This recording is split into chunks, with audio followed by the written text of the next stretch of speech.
श्री सरस्वती मैया की जय, श्री कृष्णचंद्र भगवान की जय। देखिए, आज हम धन के ऊपर चर्चा करेंगे। धन के संबंध में हमारे शास्त्र क्या कहते हैं। वीडियो चल रहा है और चलते हुए ये निशान है, इसके ऊपर उंगली लगाएंगे तो आपका अलग से कोई खर्च नहीं आएगा। इसको पसंद करना कहते हैं हिंदी में, और अंग्रेजी में लाइक कहते हैं। ये वाला निशान है, ये नापसंद का है, इसको नापसंद कहते हैं। और इसके ऊपर उंगली लगाएंगे तो नापसंद हो जाएगा। अंग्रेजी में इसको डिसलाइक कहते हैं। यहाँ पर एक तीर का निशान है, उसके ऊपर उंगली लगाएंगे, उसके बाद आयत का निशान खुलेगा, उस आयत के निशान पर उंगली लगाएंगे तो इस वीडियो की लिंक की कॉपी हो जाएगी। फिर हम हमारे मित्र वगैरह किसी को भी रिश्तेदार को भेजना चाहें तो उनको वो लिंक की कॉपी भेज सकते हैं ताकि वो भी इस वीडियो को देख सके। इसके बाद यहाँ लाल कलर में लिखा हुआ आता है सब्सक्राइब, उसके ऊपर उंगली लगाएंगे तो आप हमारे चैनल के सब्सक्राइबर हो जाएंगे।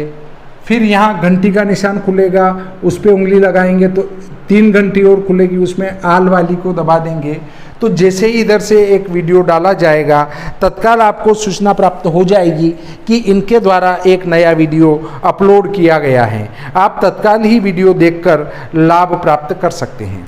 देखिए, धन क्या है? जो न्यायपूर्वक इकट्ठा किया जाए वही धन है। बाकी तो अन्याय से जो इकट्ठा किया जा रहा है वो आप पाप इकट्ठा कर रहे हैं, और पाप इकट्ठा करने के कारण अधिकतम 2 पीढ़ी तक आप आनंद भोग सकते हैं।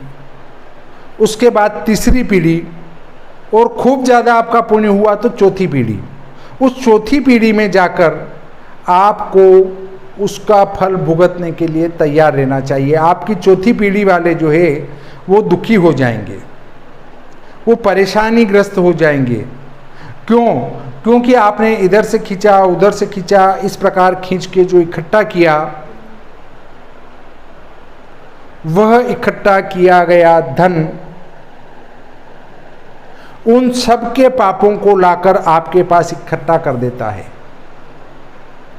देखिए, इसके संबंध में एक बात आती है कि भगवान से नारद जी ने कहा कि प्रभु, वो एक पंडित जी को कुछ आवश्यकता है, उनको आनंदित कर दो। उनने कहा कि देखिए, उन पंडित जी के किस्मत में आधी उम्र का भोजन लिखा है, उसके बाद उनको पर्याप्त भोजन नहीं मिलेगा। ओ नारद जी ने कहा बहुत बड़ी बात हो गई। नारद जी उनके पास पहुंचते हैं और कहते हैं कि देखो, आपके इतना ही धन और अनाज किस्मत में है, उसके बाद कुछ भी किस्मत में नहीं है। तो उनने कहा क्या आप मेरे को वो पहले ही दे सकते हैं सारा? तो कि बिल्कुल। तो उनने जो है सारा का सारा, पूरी उम्र का जो भी बचा था आधा अधूरा, उसको एक साथ ले लिया और लेके ने सभी को भोजन करा दिया, सबको भोजन करा दिया। और अब देखते क्या है कि वो आनंद में होते गए, आनंद में होते गए। तो फिर नारद जी ने भगवान से कहा कि प्रभु, आपने तो कहा था कि इसकी किस्मत में कुछ नहीं है, और देखो ये कितना आनंद कर रहा है। तो कि चूंकि इसने अपने पास था वो सब दान कर दिया, लोगों को भोजन करा दिया, तो उनको दान करने से उनके किस्मत में इनका बंटवारा आ गया। तो उनके किस्मत से इन पंडित जी को अब मिलता रहेगा अंतिम समय तक। अर्थात सिर्फ दान लेने का कार्य ही नहीं करना चाहिए। ब्राह्मण की परिभाषा क्या है? ब्राह्मण वह है जो दान ले, दान करे, दान करवाए और दान की ओर प्रेरित करे। दान लेना, दान देना, दान करना, दान करवाना, ये सब कार्य हैं। यदि सिर्फ दान लेते ही लेते जाएंगे तो हम उस दान को ग्रहण करते करते उन लोगों का पाप ओढ़ते जाएंगे और पाप ओढ़ने के कारण हमारी अवनति प्रारंभ हो जाएगी। इसलिए जो है अधिक दान ग्रहण करना भी हानिकारक होता है। उतनी तपस्या यदि आप कर सकें तो दान ग्रहण करने में कोई दिक्कत नहीं है, ताकि जिनका दान लेते हैं उनका पाप हमारे ऊपर चढ़ता है और वो जो हम जब तप अनुष्ठान करते हैं उससे वो पाप वापस कट जाए। तो देखिए धन के संबंध में हमारे जो ऋषि मुनि हैं वो क्या कहते हैं। मनुष्यों का अधिकार केवल उतने ही धन पर हैं जितने से उनका पेट भर जाए। इससे अधिक धन को जो अपना मानता है वह चोर हैं, उसे दंड मिलना चाहिए। यावद ब्रियेत जठरम तावत स्वत्वम ही देहिनाम अधिकम यो अभिमन्येत स स्तेनो दंडमर्हति। श्रीमद्भागवत में ये बताया गया है। मतलब आपका पेट भर जाए, आप आनंद से रहें, उतना ही धन आपको आवश्यक है, उससे ज़्यादा नहीं रखना चाहिए, अन्यथा आप चोर हैं और दंड के भागी में हैं, दंड मिलना चाहिए। तो देखिए धन वर्तमान समय में लोग एक तो काम करना नहीं चाहते हैं और फ्री का धन चाहते हैं कि उधर से इतना मिल जाएगा, उधर से इतना मिल जाएगा, बैंक से लोन ले लो, मत चुकाओ ना तो फिर अगले जन्म में जो है आपको अपना वहाँ एक तो जो यमदूत हैं वो मांस काट काट कर उनको देंगे जिनका पैसा आप लेके खा जाते हैं। ये गरुड़ पुराण में लिखा है। और भविष्य में फिर वे लोग आपके पुत्र पौत्र बनकर बीमारी से ग्रस्त होंगे और आपका उतना रुपया जो है उसमें लगवा देंगे। ये एक सत्य घटना में भी आया हुआ है, तो आप वो भी देख सकते हैं। दूसरा सूत्र कहता है हृदय के अंदर उदारता रखकर तथा बाहर से कृपणता रखकर समय के अनुसार उचित धन खर्च करना चाहिए। हृदय में तो उदारता होनी चाहिए और बाहर से कंजूसी रहना चाहिए और उसके अनुसार जो है उचित धन खर्च करना चाहिए, व्यर्थ धन खर्च नहीं करना चाहिए। देखिए किसने कहा है, शुक्र नीति ने, कृत्वा स्वान्ते तथोदार्यं कार्यण्यम बहिरेव च उचितम तु व्ययम काले नरः कुर्यान्न चान्यथा। तीसरा सूत्र है अन्याय से उपार्जित धन के द्वारा जो पुण्य कर्म किया जाता है उसका परलोक में कोई फल नहीं मिलता। मतलब लोगों से आप खींच रहे हैं, उसके बाद भागवत जी करा रहे हैं, कथा करवा रहे हैं, अनुष्ठान करा रहे हैं, उसका कोई फल आपको मिलने वाला नहीं है। 10 रुपये, 15 रुपये, 20 रुपये की दवाई 200 रुपये में बेच रहे हैं और फिर कह रहे हैं आपके यार मैं अनुष्ठान करवा लेता हूँ पुण्य मिल जाएगा। कोई पुण्य आपको मिलने वाला नहीं है, क्योंकि वो जो आप अनुष्ठान उससे 200 रुपये खींचे हैं, 20 रुपये आपके हैं तो 180 रुपये आपने व्यर्थ खींचे हैं।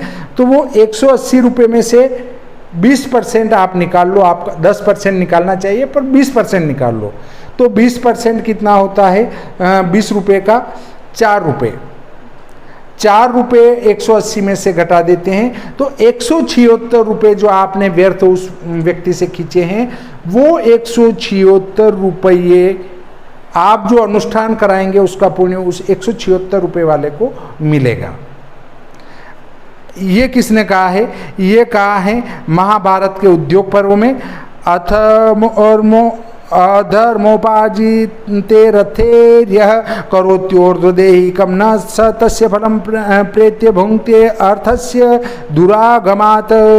देवी भागवत में कहा है अन्यायोपार्जितेनेव द्रव्येण सुकृतं कृतं न कीर्तिरिह लोके च परलोके न तत्फलम्। मतलब अधर्म से जितना भी धन आप इकट्ठा करने जा रहे हैं तो उसका आपको कोई फल नहीं मिलता है। और उस अधर्म के धन से अगर आप अपने माता पिता का पिंडदान और और्ध्वदेहिक क्रिया भी कर रहे हैं तो वे भी सदगति को नहीं जाएंगे, क्योंकि आपने किसी दूसरे से खींचकर वो काम किया है। अगला सूत्र आता है चौथा, किसी विशेष कामना पूर्ति की आशा से जो धन संचित करके रखा गया है उसका उपभोग दुख पूर्वक ही किया जाता है। किसी आशा की पूर्ति के लिए जो धन संचित करके रख रखा है उसका उपभोग करेंगे तो वो दुख ही प्राप्त होगा। अतः विद्वान पुरुष उसकी प्रशंसा नहीं करते, क्योंकि मृत्यु किसी की कामना पूर्ति के अवसर की प्रतीक्षा नहीं करती है। मृत्यु कभी ये प्रतीक्षा नहीं करती कि यार इनने 5 लाख रुपए घर में सोए खाने के लिए इकट्ठे किए हैं तो ये 5 लाख रुपए खत्म हो जाए उसके बाद इसकी मृत्यु करें। वो मृत्यु इंतजार नहीं करती है। ये किसने कहा है? ये महाभारत के शांति पर्व में कहा है। आशया संचितम द्रव्यम दुखे नेवोपभुज्यते तद बूधा न प्रशंसन्ति मरणम न प्रतीक्षते। इस प्रकार ये धन के संबंधित जो प्रकरण था हमारा आज समाप्त हो जाता है। फिर हम अगले वीडियो में चर्चा करेंगे दान के संबंध में, अर्थात दान किसको करना चाहिए, दान कितना करना चाहिए, दान करने से क्या होता है, दान में क्या क्या देना चाहिए, इसके ऊपर हम चर्चा करेंगे। आज यहीं विश्राम देते हैं। श्री सरस्वती मैया की जय, श्री कृष्णचंद्र भगवान की जय।